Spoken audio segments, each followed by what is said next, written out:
Assalamualaikum warahmatullahi wabarakatuh. Perkenalkan, nama saya Raiga Febrian dari TI 25G. Di sini saya akan mengedukasikan tentang sholat 5 waktu.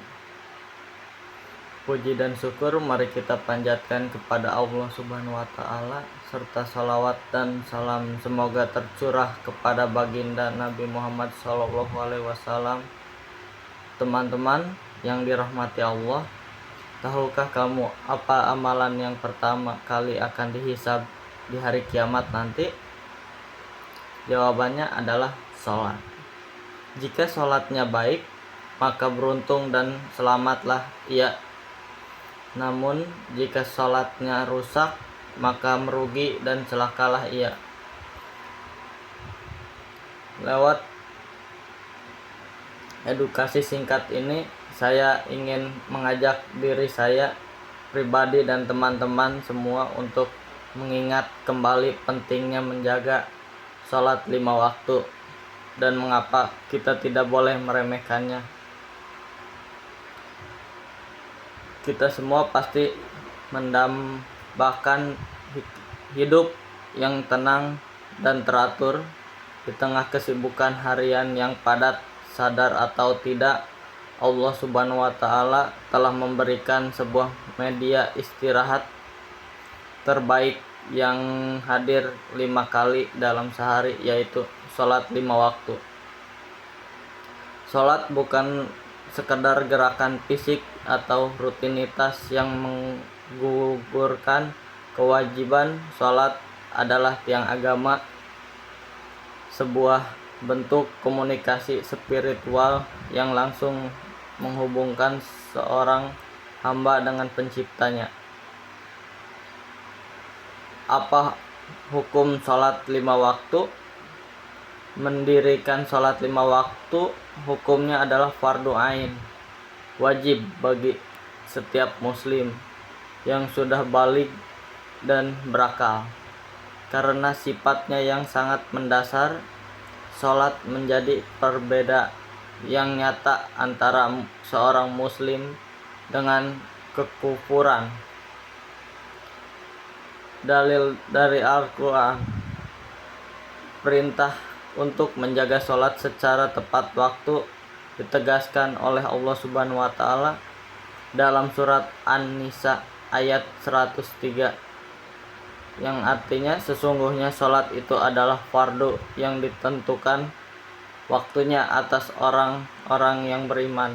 QS Al-Nisa surat 103.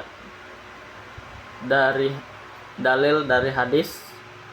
Dalam sebuah hadis riwayat Imam Bukhari dan Muslim, Rasulullah SAW bersabda mengenai pilar-pilar penting dalam Islam.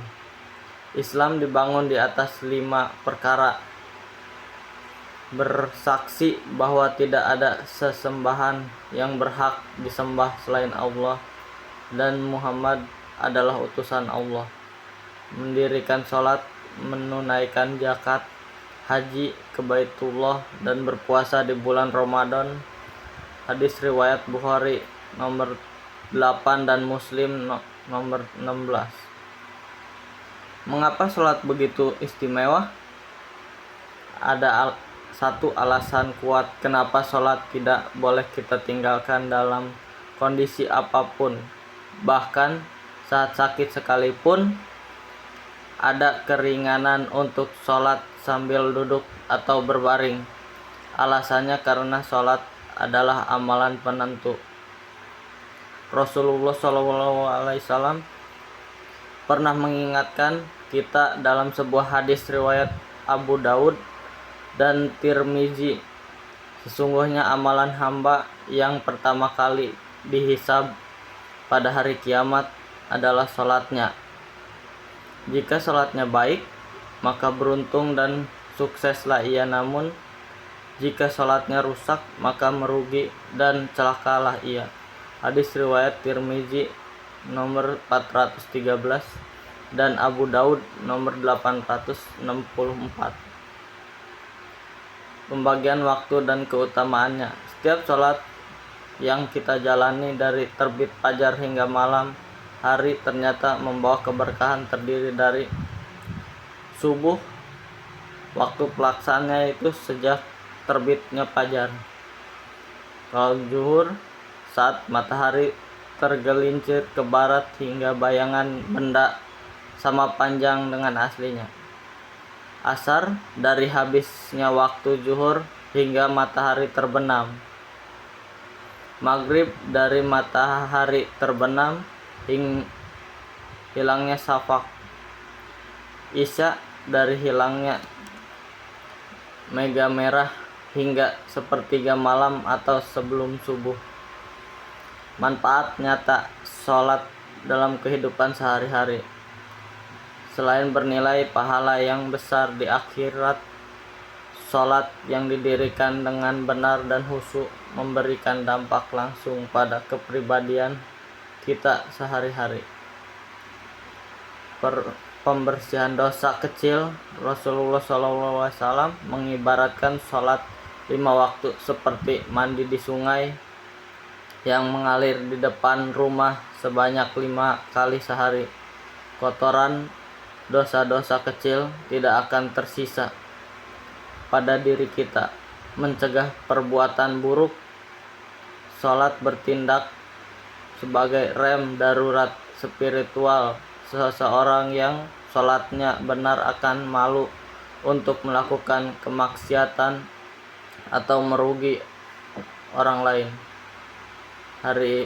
Hal ini sesuai dengan firman Allah dalam surah Al-Ankabut ayat 45, yang artinya sesungguhnya sholat itu mencegah dari perbuatan-perbuatan keji dan mungkar. QS Al-Ankabut ayat 45. Baik, terima kasih edukasi dari saya, kurang lebihnya mohon maaf. Wassalamualaikum warahmatullahi wabarakatuh.